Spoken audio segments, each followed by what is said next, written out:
Have you ever wondered when this race to space will end? The race to build another home outside of Earth?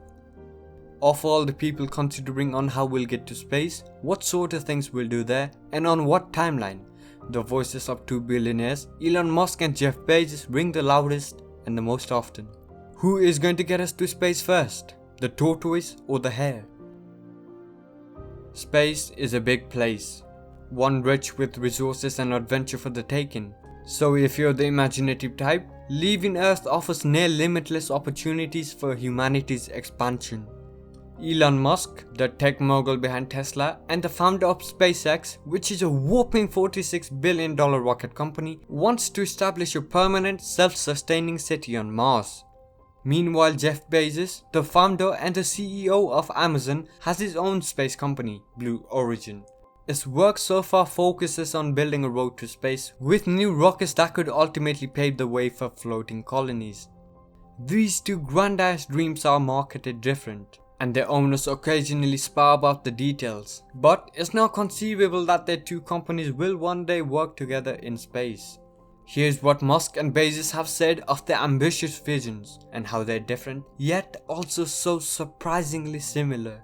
Hey you! I've made an outrageous goal to reach 5,000 subscribers within 2 months. I know getting to it seems unlikely, but with your help we can achieve anything.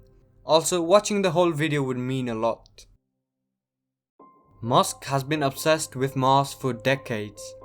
In 2001, a year before earning $165 million from the sale of PayPal, Musk came up with an idea for a Mars Oasis spacecraft and pledged $20 million to send it to the Red Planet. The goal was to send a sealed chamber on a spacecraft to Mars with dry nutrient gel and seeds inside of it. When you land, you hydrate the gel and you have a little greenhouse on Mars, Musk said of the idea in 2012. The chamber would be equipped with tools to take photos of the plants and beam the images to Earth. Musk thought this mission would inspire Congress to fund crewed NASA missions to Mars and establish a permanent human presence there. But Musk underestimated the cost of rockets. The mission couldn't be done for $20 million. So in 2002, he founded SpaceX to design reusable rockets that could lower the cost of access to space. Bezos, meanwhile, has been long preoccupied with space colonies. In particular, he has expressed interest in the concepts imagined by physicist Gerard O'Neill in the late 1960s and early 1970s. O'Neill colonies would be made almost entirely out of materials harvested in space. They would rotate to make artificial gravity and recreate Earth-like conditions inside. In high school, Bezos gave a valedictorian speech about millions of people living among the stars. "Space, the final frontier, meet me there," he said in the closing. As Bezos grew rich, his friend Neil Stephenson, who is a sci-fi author, helped inspire him to form a spaceflight company.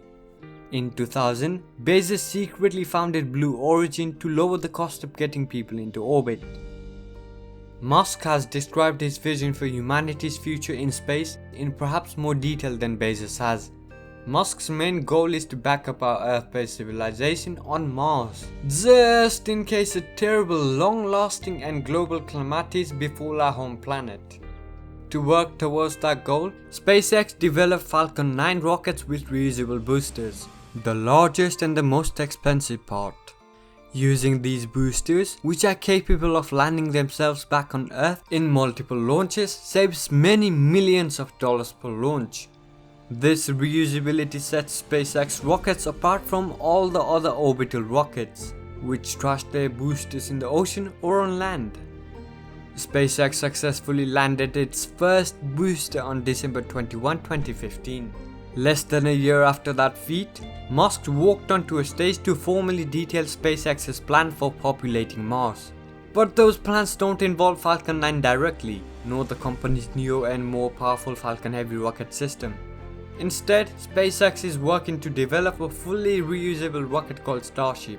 Musk announces major design updates and sometimes name changes to the system about once a year. A prototype of SpaceX Starship had been launched for a test flight in December 2020. SpaceX's current plan goes like this. A crewed Starship would get launched into orbit around Earth. Then several tanker Starships would launch and meet the first one in orbit to refill its fuel tanks. Using that fuel, Starship would then launch from orbit towards Mars. Musk thinks Starship could ferry 100 people at a time. He has said the cost of a round-trip ticket to Mars could be about $100,000 to $500,000. Musk said that price would be low enough that most people in advanced economies could sell their home on Earth and move to Mars if they want. SpaceX is building and launching Starship prototypes in South Texas to test and refine ideas. The full system could become a reality as soon as 2021 or 2022, if it all goes as Musk hopes. A crewed mission around the moon, perhaps in 2023, would ostensibly prove that Starship is safe to fly through deep space. SpaceX would begin cargo launches to Mars in 2024, according to the company's president. A crewed mission would follow shortly after, perhaps in 2026, then a permanent city would begin to flesh out in the 2030s. But Musk has yet to reveal the technologies and cargo his company would launch to keep people alive on Mars or build settlement there. SpaceX primarily builds itself as a transportation company, which means it may need others to figure out how to produce fuel on Mars, build off-planet habitats, and much more. Either way, Musk hopes to establish the first self-sustainable city on Mars by the 2050s. He'd also like to start terraforming Mars with greenhouse gases in the early 2000s to transform it into a more comfortable, possibly Earth-like planet. That would help SpaceX to achieve its self-described ultimate goal of enabling human life on Mars. Bezos has a similar plan to realize his vision of future space colonies.